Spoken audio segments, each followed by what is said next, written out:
Mein BFA-Roller ist fast so weit, dass er zum TÜV kann. So ziemlich das letzte Teil, was noch fehlt, ist diese Seitenhaube. Und was ich damit anstelle, damit er auch durch den TÜV kommt, darum geht es jetzt.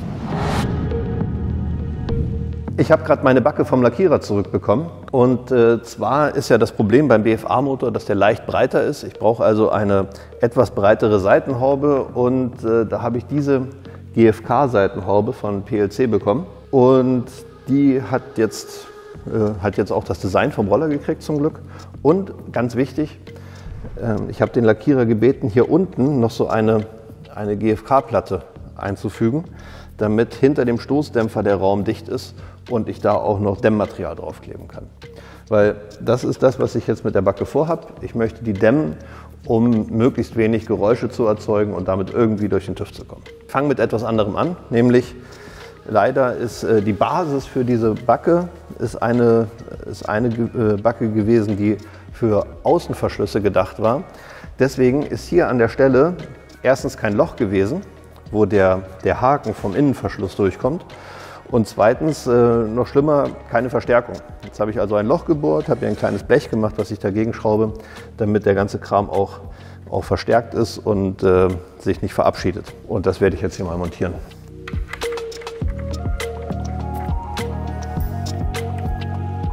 So, ich hoffe, das passt alles noch.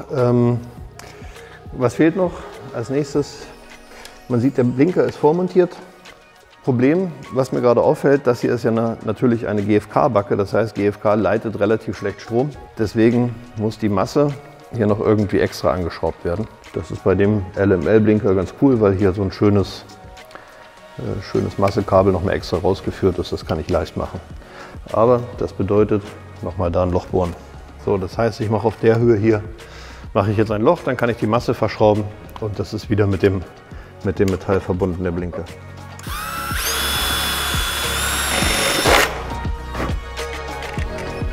Ich nehme hier so kleine Zahnscheiben, die sich dann auch so ein bisschen ins Blech bohren. An der Stelle, wo man Masse braucht, immer ganz gut.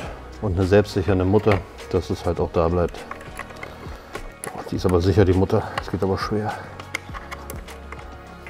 So, jetzt ist gut fest. Jetzt teste ich noch, ob die Masse auch funktioniert. Ich hole mal einen Multimeter.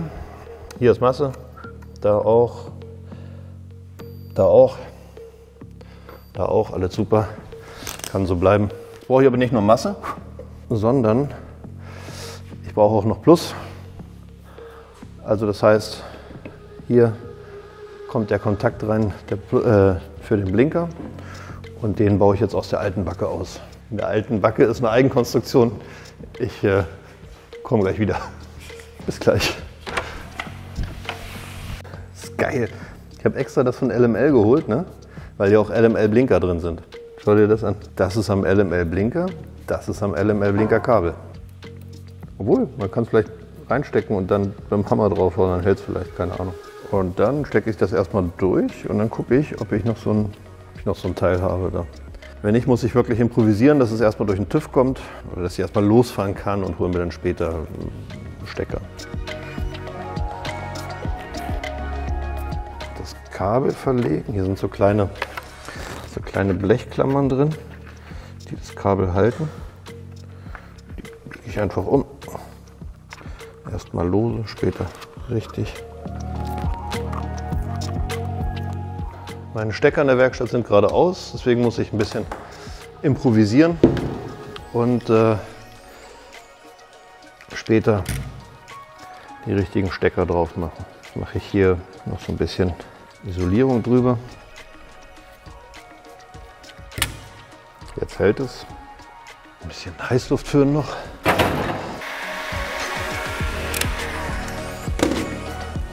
So kann ich erstmal los und später kommt dann die richtige Lösung da noch hin. So geht das nicht. Ich messe noch, ob mein Kontakt auch funktioniert. Jetzt kann ich hier auf den Kontakt gehen und hier auch und hoffe, es piept. Es piept, super.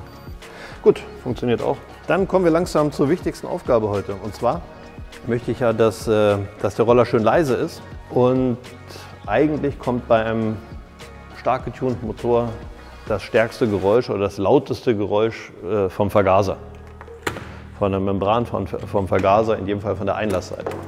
Und die sitzt unter der Seitenhaube. Und wir haben da ganz coole Produkte jetzt im Programm, die dazu dienen sollen, eine Seitenhaube zu dämmen, um dieses Geräusch zu reduzieren. Und das will ich jetzt machen. Mein Problem ist ein bisschen, was ich hier im Vorfeld habe, da das eine GFK-Backe ist und ich nicht viel Erfahrung habe, was ich auf GFK so alles kleben kann, muss ich jetzt erstmal gucken, wie das am besten funktioniert, dass diese Sachen auch halten. Aber ich zeige euch erstmal, was ich meine. Wir haben jetzt zwei Sachen, und zwar sind das so Dämmmatten. Die haben wir auch in jeweils unterschiedlichen Stärken. Das hier ist eine Dämmmatte, die ist vorgeschnitten für die PX-Seitenhaube. Da meine ein bisschen breiter ist, wird die wahrscheinlich nicht genau passen, aber das muss ich mir gleich anschauen. Und das ist eine Universal-Dämmmatte. Damit versuche ich noch so ein bisschen den Raum hinter dem Motor auszukleiden. Genau, und jetzt packe ich als erstes, das jetzt mal aus hier. Und schau mal, wie diese Matten hier reinpassen.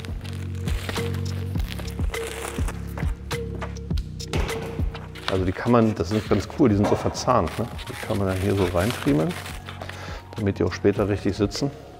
Allerdings wurden die natürlich nicht für einen BFA-Motor konstruiert und für die Platzverhältnisse da. Man sieht so, das ist eigentlich ganz cool, das sitzt ganz gut. Also ich habe die selber noch nicht verbaut, aber wie man sieht, das ist eine gute Idee, denn das passt hier so rein. Da oben ist eine Aussparung für die Halterung. Das ist eigentlich ganz geil. Jetzt muss ich es nur noch vernünftig verklebt kriegen. Ich habe die dicke Version genommen und ich möchte ganz gerne testen, ob das auch so funktioniert mit meinem BFA-Motor. Deswegen mache ich jetzt doch erstmal das Seitenhaubengummi, stecke ich jetzt drauf, damit ich auch die richtige Distanz habe und nichts verkratze. Und dann halte ich das Ding einfach mal so drauf. Also man darf das nicht unterschätzen. So ein Gummi für eine Seitenhaube, das trägt schon noch ein bisschen auf.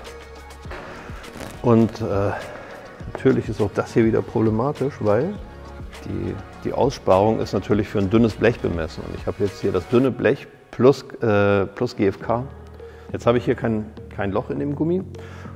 Und es gibt dafür ja Spezialwerkzeuge, mit denen man so Löcher machen kann. Aber es gibt auch einen Trick, wie man so ein Loch machen kann. Nämlich, indem man einfach eine Schraube und eine Mutter nimmt und das Ganze im Schraubstock durchdrückt.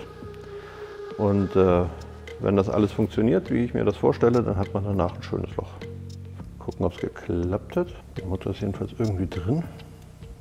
Die Schraube ist auch durch. Und es ist ein Loch drin.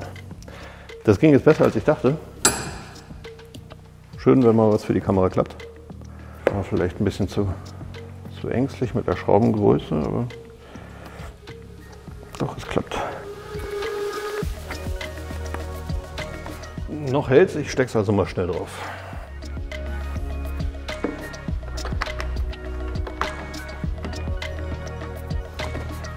So.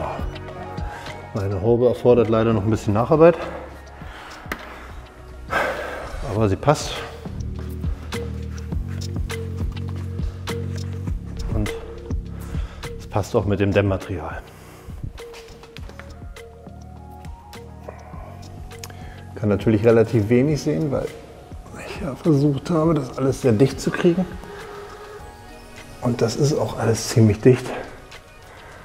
Sieht man jetzt wenig, aber ich kann es jetzt wieder abnehmen und die Sachen verkleben. Genau.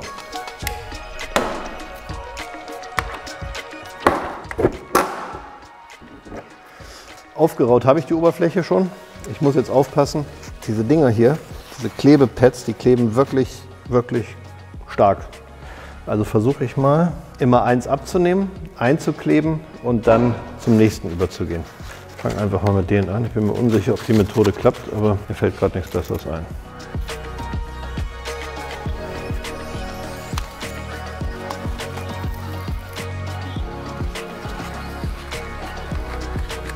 Das ist ein Teil, das kann man rausnehmen und dann kann man weiter hier die Schraube erreichen. Ich bin mal gespannt, ob ich das hinkriege, mit so einem großen Teil das zu positionieren.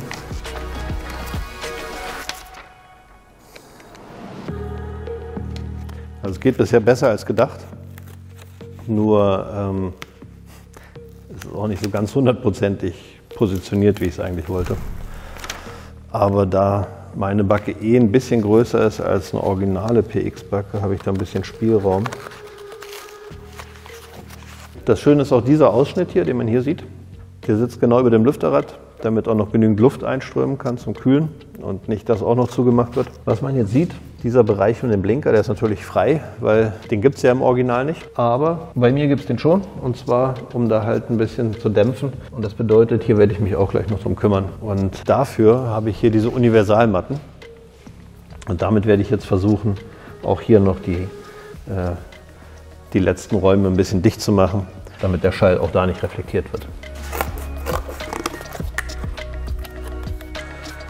Ja, das sieht ziemlich gut aus. Jetzt übertrage ich das mal auf mein Klebepad, auf mein Universal-Klebepad. Dazu brauche ich mal einen Stift. Jetzt habe ich hier so ein Ding, was Ähnlichkeit hat mit dem, was ich da ausgemessen habe. Jetzt hoffe ich nur, dass es nicht fest bleibt, bevor ich es positioniert habe, aber gleich wissen wir mehr. Ja, das sieht einigermaßen vernünftig aus. Das ist jetzt nicht nur schön, aber ich hoffe, dass es mir hilft, TÜV zu bekommen und den Roller leiser zu machen.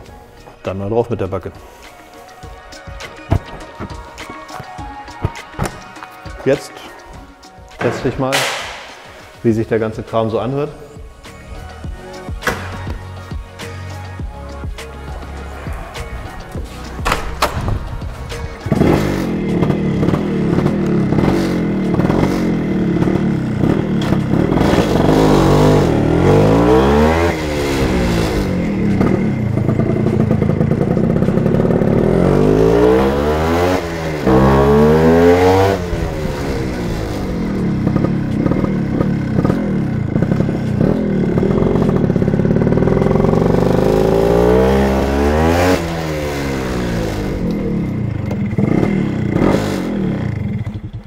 So, jetzt scheint alles zu funktionieren. Bremst, schaltet, Licht geht, Blinker gehen. Was mir jetzt noch fehlt, ist TÜV. Er ist, wie ich finde, auch angenehm leise. Deswegen fahre ich jetzt als nächstes zur Geräuschmessung und hoffe, dass das dann auch alles TÜV-konform ist und ich den Roller möglichst bald zulassen kann. Das war's damit für heute. Wenn es euch gefallen hat, drückt auf die Klingel. Ansonsten bis bald. Ciao.